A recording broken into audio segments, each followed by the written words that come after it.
तो कल सुबह है हम सभी का 12th बोर्ड का बायोलॉजी का एग्जाम, और अगर एक रात पहले सारे इंपॉर्टेंट क्वेश्चंस एक साथ मिल जाएं तो बिल्कुल मजा आ जाएगा। तो लेकर आ गई हूँ एक्सक्लूसिव वीडियो जिसके अंदर most expected questions on the basis of all the PYQs that we have learn so far. उस बेसिस पे हमने सबकी एक लिस्टिंग कर ली है। वीडियो को लाइक कर दीजिएगा, कमेंट करके बताइएगा कैसे लगा, अपने दोस्तों के साथ शेयर कर दीजिए और पूरा वीडियो क्लिप लास्ट तक देखिएगा। कल आप याद करेंगे मुझे कि हाँ जी यही तो क्वेश्चंस थे, ठीक है, क्योंकि पेपर तो यहीं से आएगा। ओके, लेट्स गेट स्टार्टेड बच्चों। मोस्ट एक्सपेक्टेड क्वेश्चंस हम देख रहे हैं। सबसे पहले हम देख लेते हैं कुछ PYQs बेस्ड MCQs। ओके, सबसे पहला क्या है भाई, जल्दी जल्दी मैं आंसर्स डिस्कस करती जाऊंगी। कोडोमिनेंस, ठीक है, कोई भी डाउट है तो आप कमेंट सेक्शन में पूछ सकते हैं। इनमें से कौन दिखाता है कोडोमिनेंस, तो हम सभी जानते हैं ABO सिस्टम ह्यूमंस में क्या दिखाता है भाई, कोडोमिनेंस दिखाता है, right. Flowering plant, sexual reproduction in flowering plant से क्या क्वेश्चन है कि माइक्रोपाइल जो है, ठीक है ना, वो इनमें से क्या करेगा। The micropyle of an ovule is, इनमें से क्या है माइक्रोपाइल, तो आप जानते हैं माइक्रोपाइल क्या है, ओपनिंग है जहां से पोलन ट्यूब एंट्री मारती है। ओके, अब देखिए कौन सा हार्मोन रिस्पॉन्सिबल है फॉर ओव्यूलेशन। हम तो जानते हैं ऑलमोस्ट 14th डे कौन सा हार्मोन बिल्कुल सर्च कर जाता है, LH हार्मोन बिल्कुल ऊपर की तरफ आ जाता है। इस वजह से ओव्यूलेशन होता है फीमेल्स में during menstrual cycle. Okay, central dogma क्या है, आप तो जानते हैं पहले DNA, ये तो नहीं होगा, फिर RNA और फिर प्रोटीन, तो बिल्कुल DNA से RNA, RNA से प्रोटीन। बायोटेक्नोलॉजी से क्या क्वेश्चन है, RE रिस्ट्रिक्शन एंडोन्यूक्लियेजेस, इनमें से क्या है, चलिए बताइए जी, इसमें से क्या है। बिल्कुल उन्हें हम क्या कहते हैं, उन्हें हम कहते हैं मॉलिक्यूलर सिजर्स। मॉलिक्यूलर सिजर्स यानी कि वो DNA को कट करने के काम में आते हैं, ठीक है। अब देखिए BT कॉटन, इनमें से किसको लेके रेजिस्टेंस हम देखा था, BT कॉटन जो है, ठीक है ना, तो वो किसको लेके है, रेजिस्टेंस इंसेक्ट्स को लेके है। अब देखिए लॉजिस्टिक कर्व जो था वो कौन से शेप का था, तो आप तो जानते हो हमने लॉजिस्टिक कर्व ऐसे देखा था, है ना, रफली कैसे शेप का था भाई, S शेप का था, है ना, सिग्मोइड कर्व कहा था इसलिए हमने उसको। ओके, अब देखिए पिरामिड ऑफ एनर्जी हमेशा कैसा रहता है, हमेशा अपराइट रहता है बच्चों, हमेशा अपराइट, यानी कि एनर्जी जो है हमेशा आगे से आगे ट्रांसफर होती रहती है, कभी भी रिवर्स डायरेक्शन में नहीं जाएगी। सो दैट्स व्हाई हमेशा कैसा रहेगा, अपराइट रहेगा। ओके, हॉटस्पॉट्स किसे कहते हैं, ऐसे रीजन्स जो एंडेमिक स्पीशीज अंडर थ्रेट हैं, यानी कि उनपे खतरा है कि वो आगे आने वाले वक्त पर हो सकता है कि एक्सटिंक्शन हो जाए उनका, तो उन पे ध्यान देने की जरूरत है, ठीक है। Sorry my bad.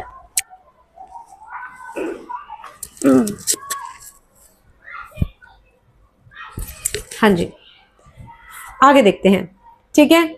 Hardy विंगबर्ग principal किससे डिस्टर्ब हो जाता है, तो भाई हार्डी विंगबर्ग प्रिंसिपल किससे डिस्टर्ब होता है, जीन के माइग्रेशन से, है ना। सारे क्राइटेरियाज हमने पढ़े हैं, जो म्यूटेशन लेकर आएंगे वो सभी क्या है, इनसे वो डिस्टर्ब हो जाता है। आगे देखते हैं, आ जाती हूँ मेरे अगले सेक्शन पे जो कि है शॉर्ट क्वेश्चन टाइप, जो 2 से 3 मार्क्स के आ जाते हैं। देखिए इनकम्प्लीट डोमिनेंस, ये बहुत ही ज्यादा इंपॉर्टेंट टॉपिक है। इनकम्प्लीट डोमिनेंस क्या है, ऐसा फिनोमिनन जहां पर दोनों ही एलील्स पूरी तरीके से डोमिनेंट या रेसिव नहीं हो पाते हैं, ठीक है। और क्या होता है कि भाई क्या होता है, एक इंटरमीडिएट फिनोटाइप, एक नया फिनोटाइप आ जाता है। इसका क्लासिक एग्जांपल क्या आप जानते हैं, एंटीराइनम स्नैपड्रैगन में फ्लावर का कलर जो होता है, हमने देखा था कि व्हाइट और रेड कलर के फ्लावर्स जब क्रॉस होते हैं तो कैसा कलर आ जाता है, पिंक कलर आ जाता है।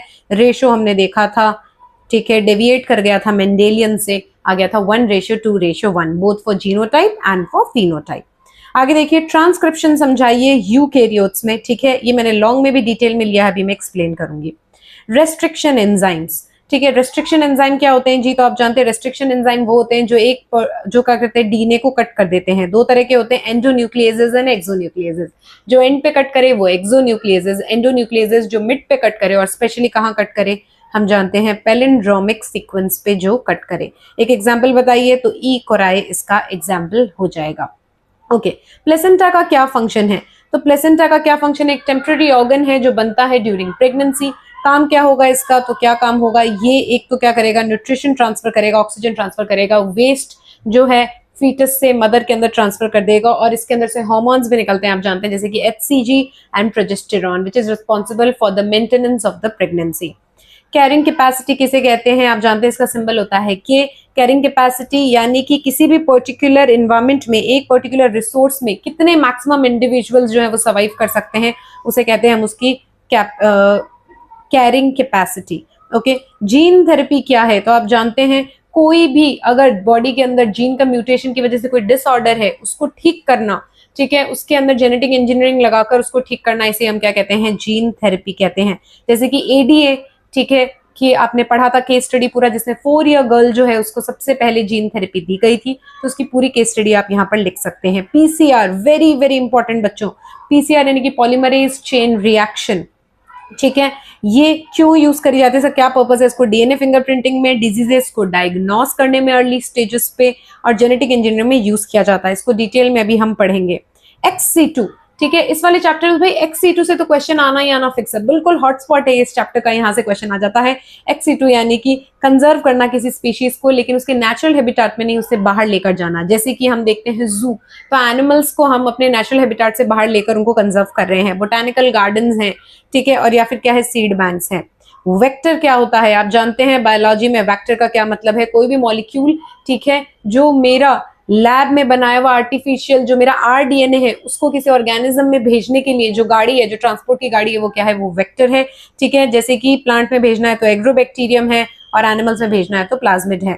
ओव्यूलेशन किसे कहते हैं, almost at the mid of the menstrual cycle, almost 14 day क्या होता है, LH सर्ज हो जाता है, ठीक है, और क्या रिलीज होता है भाई, ग्राफिन फॉलिकल रप्चर हो जाएगा, और उसके अंदर से क्या रिलीज हो जाएगा बच्चों, उसके अंदर से रिलीज हो जाएगा सेकेंडरी oocyte, ठीक है, इसे ही हम क्या कहते हैं भाई, इसे ही हम कहते हैं ओव्यूलेशन, ठीक है। इकोलॉजिकल पिरामिड क्या होता है, ठीक है, तो आप जानते हैं किसी भी तरीके से ट्रॉपिकल टर्म्स लेवल्स पर, जैसे कि नंबर के बेसिस पे, बायोमास के बेसिस पे, एनर्जी के बेसिस पे, ठीक है, ग्राफिकली प्रेजेंट करना ऑर्गेनिजम्स को, उसे हम कहते हैं पिरामिड कहते हैं। म्यूटेशन क्या है, कोई भी सडन चेंज अगर मेरे जेनेटिक मटेरियल में आ जाएगा या डीएनए के सीक्वेंस में आ जाएगा तो उसे हम क्या कहेंगे जी, म्यूटेशन कहेंगे। ओके, अब देखिए जी कुछ इंपॉर्टेंट क्वेश्चंस हैं, यहाँ से आप देखोगे कि आपको 100% क्वेश्चन मिलेगा, बिल्कुल आपको यहाँ से क्वेश्चन देखने को मिलेगा जी किसी ना किसी फॉर्म में। तो these are very very important, मैं एक्सप्लेन कर रही हूँ, देखिएगा ध्यान से।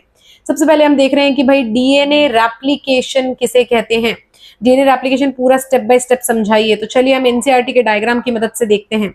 सबसे पहले आप जानते हैं 2 तरह के स्ट्रैंड होते हैं, राइट, क्या क्या स्ट्रैंड्स होते हैं भाई, ठीक है, एक होता है आपका 3' to 5', एक होता है 5' to 3' स्ट्रैंड होता है। सबसे पहले कौन आता है भाई, हेलिकेज, सबसे पहले अनबाइंड करेगा, है ना, डीएनए को क्या करेगा भाई, खोलेगा, अनबाइंड करेगा। उसके बाद कौन आ गया है भाई, ठीक है, सबसे पहले कौन आ जाता है मेन पिक्चर में, साइड हीरो आया है, तो साइड हीरो से शुरू होगा तो आरएनए प्राइमर आएगा, है ना। आरएनए प्राइमर क्या करेगा, धीरे स्टार्ट करेगा, है ना, ताकि पहचान सके कौन आएगा, डीएनए पॉलीमरेज। डीएनए पॉलीमरेज 3 जब आके डीएनए रेप्लिकेशन स्टार्ट करेगा तो उसे पता कैसे चलेगा कहां से शुरू करना है, तो जहां आरएनए प्राइमर बैठा होगा वहां से शुरू होगा। तो डीएनए पॉलीमरेज यानी कि मेन हीरो आ जाएगा, ये आ गया हमारा मेन हीरो के।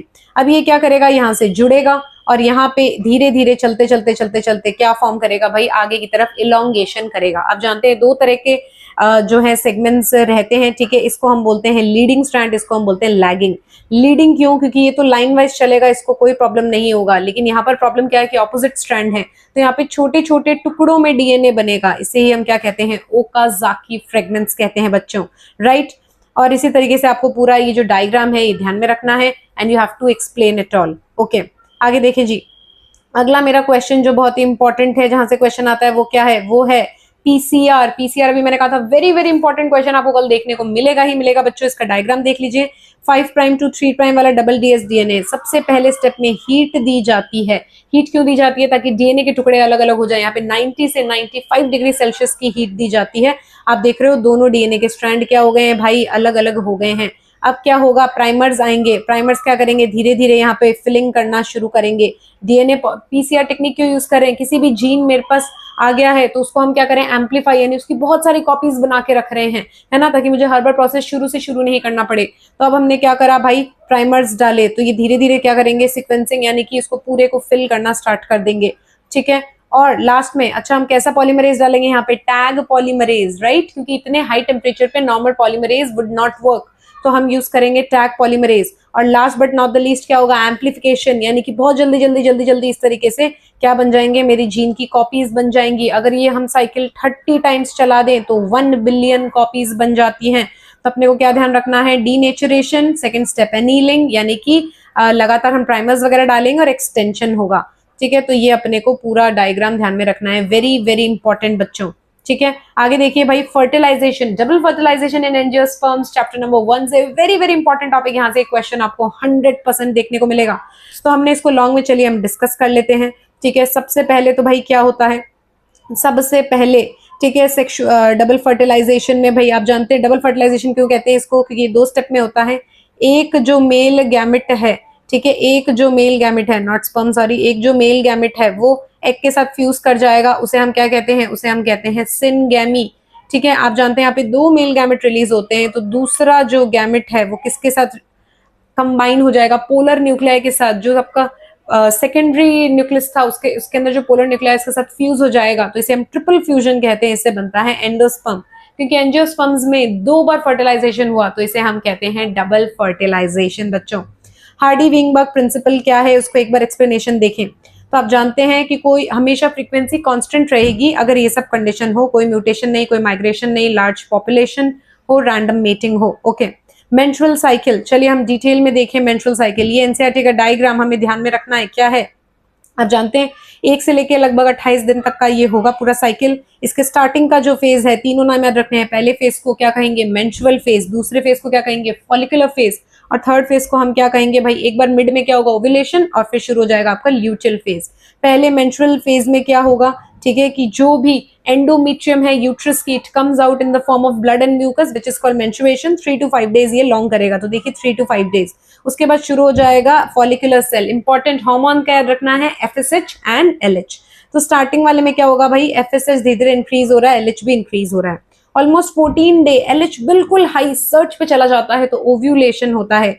आप जानते हैं धीरे धीरे फॉलिकल डेवलप हो रहा है, primary follicle, secondary follicle, tertiary follicle, और जो मैच्योर फॉलिकल है उसे क्या कहते हैं, बिल्कुल सही, कमेंट सेक्शन में बताइए, ग्राफियन फॉलिकल। बच्चों, ग्राफियन फॉलिकल जब टूटता है 14th डे रप्चर हो जाता है, उसमें से क्या निकलता है, आपका एग निकलता है, सेकेंडरी oocyte। इस प्रोसेस को हम क्या कहते हैं, ओव्यूलेशन कहते हैं, राइट। और जो पीछे बच गया उससे क्या बनता है भाई, आपका कॉर्पस ल्यूटियम। क्या बनता है, कॉर्पस ल्यूटियम, जिससे प्रोजेस्टेरॉन रिलीज होता है। ओके, अब ओव्यूलेशन हो गया, अब उसके बाद ल्यूटियल फेज है। अब ल्यूटियल फेज में आप ध्यान से देखेंगे तो हार्मोन्स तो अब नीचे जा चुके हैं, है ना, प्रोजेस्टेरॉन अब बहुत ज्यादा बनेगा क्योंकि कॉर्पस ल्यूटियम से रिलीज हो रहा है, और धीरे धीरे जो है ईस्ट्रोजन भी नीचे की तरफ जा रहा है, फिर इंक्रीज होगा। जैसे जैसे आप एंड पर आएंगे फिर से साइकिल रीसेट हो जाएगा और फिर से साइकिल स्टार्ट हो जाएगा। तो इस तरीके से आप देखें 2 तरह के इवेंट आपको एक्सप्लेन करने हैं, ओवरी में क्या हो रहा है, ठीक है, और यूट्रस में क्या हो रहा है। ओके, आगे देखिए भाई, BT cotton, very very important. आप जानते हैं RDNA टेक्नोलॉजी का क्लासिक एग्जाम्पल है बीटी कॉटन। बीटी कॉटन क्या है, जेनेटिकली मॉडिफाइड कॉटन का प्लांट है। हमने देखा कि एक बैक्टीरिया है बैसिलस thuringiensis, मैंने सारे पॉइंटर्स लिखे हैं ताकि याद रहे। बैसिलस thuringiensis के अंदर हमने देखा कि एक जीन था, ये जीन क्या बनाता था, कराई प्रोटीन, इसको खाते इंसेक्ट, ठीक है, की डेथ हो जाती थी। तो हमने सोचा क्यों ना इसका जीन उठाकर कॉटन के प्लांट में डाल दें, ठीक है, तो उसे हम कहेंगे BT cotton, BT for bacillus thuringiensis। तो ये क्या होगा, पौधे के अंदर बनाएगा cry protein, but that would be inactive. जब इंसेक्ट उसको कंज्यूम करने के लिए उसको जाएगा तो उसके गट में जाते ही उसके अल्कलाइन मीडियम में आप जानते हैं वो एक्टिव हो जाएगा and it will cause the death of the insect, right. उसके गट के अंदर पोर कर देगा और फाइनली लाइसिस हो जाएगा सेल का and it will kill the insect pest, ठीक है। लेकिन ये ह्यूमन सेफ है, इसे हम कहते हैं बीटी कॉटन, वेरी इंपॉर्टेंट। आगे देखिए भाई, इकोलॉजिकल सक्सेशन। तो इकोलॉजिकल सक्सेशन में क्या है बच्चों, इकोलॉजिकल सक्सेशन में आप जानते हैं प्राइमरी सक्सेशन, सेकेंडरी सक्सेशन, इन सबको आपको मेंशन करके आना है, very very important. Gene cloning किसे कहते हैं, जीन क्लोनिंग मतलब आप सबसे पहले डीएनए को लेंगे, उसको आरी से कट करके उसका पर्टिकुलर डिजायर्ड जीन को हम कट करके निकालेंगे और फिर हम उसे एक वेक्टर के थ्रू किसी होस्ट की बॉडी में इंट्रोड्यूस करेंगे ताकि वो होस्ट हमें, जैसे फॉर एग्जांपल ई कोलाई, मुझे उसे मल्टीप्लाई करके दे दे या उसका प्रोडक्ट बनाकर मुझे दे दे। Transcription, now what is transcription का प्रोसेस ध्यान से देखें। आप जानते हैं ट्रांसक्रिप्शन यूनिट का डायग्राम है, वेरी वेरी इंपॉर्टेंट। कोई एक पर्टिकुलर जीन में 3 पार्ट डिवाइड कर रखे हैं, इस हिस्से को कहते हैं प्रमोटर, इसको कहते हैं स्ट्रक्चरल जीन, इसको कहते हैं टर्मिनेटर। आप जानते हैं सबसे पहले कौन आएगा भाई, मूवी में मेन हीरो कौन है, आरएनए पॉलीमरेज, वो आएगा प्रमोटर पे आके बाइंड होगा, फिर धीरे धीरे वो आगे चलता जाएगा और आप जानते हैं कि ये डीएनए का स्ट्रैंड है, इससे क्या बनेगा भाई, एमआरएनए, एमआरएनए ट्रांसक्रिप्शन, एमआरएनए बनेगा। और ये कब तक चलता रहेगा, जब तक कहाँ नहीं पहुंच जाए ये टर्मिनेटर पे। टर्मिनेटर पर आते ही आरएनए को रिलीज कर दिया जाएगा, तो ये आरएनए यहाँ से रिलीज हो जाएगा, है ना। एडवांस में मैंने एक छोटा सा टॉपिक लिखा है, आप जानते हैं कि पोस्ट ट्रांसक्रिप्शनल भी बहुत इंपॉर्टेंट टॉपिक है, यानी कि एक बार एमआरएनए बन गया यूकैरियोट्स में, प्रोकैरियोट्स में तो इट्स रेडी टू यूज, पर यूकैरियोट्स में कुछ और प्रोसेस करने पड़ते हैं टू यूज इट, राइट। चलिए देखते हैं क्या क्या। सबसे पहले आप क्या करेंगे भाई, इस पे कैपिंग करी जाती है ना, तो इसके 5 प्राइम एंड पे, कहाँ पे 5 प्राइम एंड पे आप क्या लगाएंगे भाई, जीपीपी लगा देंगे, ठीक है। और आप जानते हो कि जो ये बना है बच्चों, इसके बीच बीच में क्या लगे हुए हैं भाई, इंट्रॉन है, ये काम के नहीं है, तो मुझे क्या करना है, मुझे इनको हटाना है। तो हटाने के लिए किसको लेकर आऊंगी, ये जो स्ट्रक्चर है ये क्या है, ये है स्प्लाइसियोसोम, ये क्या है स्प्लाइसियोसोम, ये क्या करेंगे, इनको रिमूव कर देंगे। अब यहाँ पर सिर्फ एक्सॉन एक्सॉन एक्सॉन एक्सॉन यानी कि फंक्शनल एमआरएनए है, इसको अब आप यूज ले सकते हैं। 3 प्राइम एंड पे क्या करते हैं, ए एडेनिन चिपका देंगे, ठीक है। आप जानते हैं ऑलमोस्ट 300 एडेनिन की एक बड़ी सी पूंछ बना देंगे, ठीक है, ताकि इससे पहचाना जा सके। ओके, तो ये कुछ प्रोसेस है जो याद रखने हैं। अब आ जाती हूँ भाई, क्या इस पे आ रही हूँ, असर्शन एंड रीजन पे। देखिए बच्चों, तो पहला क्या है कि डीएनए रेप्लिकेशन सेमी कंजर्वेटिव होता है और each strand act as template, नहीं भाई साहब, ठीक है ना। दोनों चीजें सही है, टेम्पलेट की तरह एक्ट करेंगे और एक्सप्लेनेशन भी सही है। बीटी कॉटन इंसेक्ट रेजिस्टेंस है, बिल्कुल सही। क्या वो एंडोटॉक्सिन्स बनाता है, ठीक है, हाँ जी, वो एंडोटॉक्सिन बनाता है। पिरामिड ऑफ एनर्जी हमेशा अपराइट होता है, energy decreases at each trophic level, बिल्कुल सही। 10% लॉ हमने पढ़ लिया है। म्यूटेशन से एवोल्यूशन होता है, इससे वेरिएशन आते हैं, बिल्कुल सही। आ जाती हूं मैं लॉन्ग क्वेश्चन में, very very important and most expected क्या है, सीवेज ट्रीटमेंट। सीवेज ट्रीटमेंट में से क्वेश्चन आएगा ही आएगा, या तो शॉर्ट में आएगा या लॉन्ग में आ जाएगा, ठीक है। तो आप जानते हैं सबसे पहले में से प्राइमरी ट्रीटमेंट देते हैं, है ना। प्राइमरी ट्रीटमेंट में सेडिमेंटेशन, ग्रिट वगैरह को जो नीचे बैठता है सॉलिड वेस्ट को हम फिजिकल प्रोसेस से अलग करते हैं, that is what we call the primary treatment. फिर हम सेकेंडरी ट्रीटमेंट कैसे करेंगे, इसे बायोलॉजिकल ट्रीटमेंट भी कहते हैं। हमें सारा ऑर्गेनिक वेस्ट जो है उसे हटाना है, तो हम क्या करते हैं, बड़े बड़े एरेशन टैंक्स में डालते हैं और फ्लॉक्स यानी कि हम क्या करते हैं, उसमें बैक्टीरिया इंट्रोड्यूस करते हैं, जिसकी वजह से ये बैक्टीरिया बीओडी को कम कर देते हैं, बिल्कुल, यानी कि सारा ऑर्गेनिक मैटर खा के बीओडी को कम कर देंगे। Now the water is safe, ठीक है। उसके बाद हमें ये फ्लॉक्स हटाने हैं, तो हम डालेंगे एनारोबिक एरेशन टैंक में। यहाँ पर क्या होगा भाई, इन सबको खत्म कर दिया जाएगा, ठीक है, और नीचे की तरफ बैठ जाएंगे सारे मेरे बैक्टीरिया, जिसे हम कहेंगे एक्टिवेटेड स्लज। इसको मैं अगले प्रोसेस में एज अ इनोक्यूलम यूज करूंगी, है ना। और फाइनली भाई डाइजेस्टर में एनारोबिक बैक्टीरिया को भी खत्म कर दिया जाता है ना। यहाँ पे बहुत ज्यादा रिलीज होती है biogas which can be used as a fuel in the nearby areas. तो ये पूरा जो है हम जानते हैं sewage treatment is very very important. इसका डायग्राम भी दे रखा है एनसीईआरटी में, तो ये डायग्राम अपने को याद होना चाहिए। अगर लॉन्ग क्वेश्चन में आ गया then we have to draw the diagram also, okay. अब देखिए बच्चों, स्पर्मेटोजेनेसिस, भाई स्पर्मेटोजेनेसिस क्या है डिटेल में, तो ये पूरा चार्ट एनसीईआरटी का लेकर आ गई हूँ, वेरी इंपॉर्टेंट है ना। सबसे पहले कहाँ शुरू होता है भाई, प्यूबर्टी के टाइम पे स्पर्मेटोगोनिया जो सेल है वो माइटोसिस करेंगे, क्या बनाएंगे, primary spermatocyte. First meiotic division होगा तो बनेंगे सेकेंडरी स्पर्मेटोसाइट, फिर बनेंगे स्पर्मेटिड। अब इनको मैच्योरेशन में ये जाएंगे तो फाइनली क्या बनेंगे, स्पर्मेटोजोआ। मेरे सेल नॉर्मल सेल में 46 थे, स्पर्म में 23 क्रोमोसोम्स पाए जाएंगे, है ना। तो एक से बन जाएंगे टोटल 4 स्पर्म्स बन जाएंगे। और क्या क्वेश्चन पूछा किस एज पे ये सब स्टार्ट होता है, तो हम जानते हैं फीमेल्स के अंदर तो एम्ब्रियोनल स्टेज में ही सारे एग बन के रेडी हो गए हैं, है ना। और मेल्स के अंदर कब से शुरू होगा भाई, जब प्यूबर्टी आएगी तब से स्टार्ट होगा, ओके। डबल फर्टिलाइजेशन, ठीक है, देखिए जी डबल फर्टिलाइजेशन अगर हम देखें और पूरा डिटेल में देखें कैसे कैसे होता है, तो आप जानते हैं कि पोलन ग्रेन बनने का प्रोसेस है ना। एक बार पोलन ग्रेन मेल गैमेटोफाइट बन गया, इसके अंदर पहले एसिमेट्रिकल डिवीजन होगा, 2 सेल बन जाएंगे। ऊपर वाले को कहते हैं वेजिटेटिव सेल बच्चों, नीचे वाले को कहते हैं जनरेटिव सेल। जनरेटिव सेल एक बार फिर से डिवीजन करके 2 सेल में डिवाइड हो सकता है, जिसे हम कहते हैं 2 मेल गैमेट, है ना, 2 मेल गैमेट कहते हैं। ऐसे ही मेगास्पोरोजेनेसिस, मेगास्पोरोजेनेसिस में आप जानते हो, है ना, क्या होता है भाई, सबसे पहले ये जो सेल है इसके अंदर क्या होता है भाई, 3 बार माइटोसिस होता है और फाइनली एम्ब्रियो सैक बनता है, जो कैसा है, 7 सेल्ड है और 8 न्यूक्लिएटेड है, ठीक है, 7 सेल्ड है और 8 न्यूक्लिएटेड, आप जानते हैं एम्ब्रियो सैक। अब फाइनली क्या होगा भाई, जो पोलन ट्यूब आएगी वो यहाँ से एंट्री कर लेगी, कौन सा एंड है ये, माइक्रोपाइलर एंड, और यहाँ पर 2 मेल गैमेट रिलीज हो जाएंगे। अभी मैंने बताया था एक जो मेल है वो किसके साथ फ्यूज हो जाएगा भाई, एक्सेल के साथ, सिनगैमी, और दूसरा जो मेल गैमेट है वो किसके साथ जाएगा, पोलर न्यूक्लियाई के साथ, बनाएगा पेन, प्राइमरी एंडोस्पर्म न्यूक्लियस, जो कि न्यूट्रिशन देने का काम करेगा। पॉलिनेशन, ठीक है, और यहाँ पर डबल फर्टिलाइजेशन के बारे में देखिए लिख रखा है। केस बेस्ड स्टडी क्वेश्चंस देख लेते हैं जल्दी जल्दी से, आजकल बहुत ट्रेंड में है, ठीक है। पहला क्या है भाई, मॉलिक्यूलर बेस से देखिए, यहाँ पे एक पैराग्राफ लिखा हुआ है। क्वेश्चन पे आती हूँ सीधा, कौन सा स्ट्रैंड है जो कॉन्टिन्यूसली सिंथेसाइज होता है ना, why is one strand synthesise continuously, discontinuously क्यों बनता है, क्योंकि आप जानते हैं डीएनए पॉलीमरेज का रूल है ना, डीएनए पॉलीमरेज की बात ना करें, वो कहता है देखो मैं काम तो करूंगा पर सिर्फ 5 प्राइम से 3 प्राइम ही काम करूंगा, तो 5 प्राइम से 3 प्राइम ही करता है। ओके, तो छोटे छोटे टुकड़े बनते हैं लैगिंग स्ट्रैंड, उसे क्या कहते हैं अभी बताया, ओकाजाकी फ्रेगमेंट्स कहते हैं बच्चों। कौन है जो बाकी इन टुकड़ों को जोड़ता है, तो जोड़ने वाला कौन है, लाइगेज, तो डीएनए लाइगेज इन्हें जोड़ देगा बच्चों। ठीक है, आगे देखिए भाई, ठीक है, नेचर ऑफ डीएनए एप्लीकेशन हम जानते हैं सेमी कंजर्वेटिव होता है, 50% अगली जनरेशन में जाता है। ठीक है, अब देखिए यहाँ पे क्वेश्चन देखिए, हाई टेम्परेचर का रोल क्या है ताकि डीएनए स्ट्रैंड टूटकर अलग हो सके, प्राइमर्स क्यों चाहिए, ठीक है, ताकि स्टार्टिंग पॉइंट डीएनए पॉलीमरेज को पता कैसे चलेगा कहां से शुरू करना है, तो पहले प्राइमर लगाने पड़ते हैं। कौन सा एंजाइम यूज होता है बताया, नॉर्मल डीएनए पॉलीमरेज नहीं, टैग पॉलीमरेज, ताकि हाई टेम्परेचर पे भी बचा रह सके।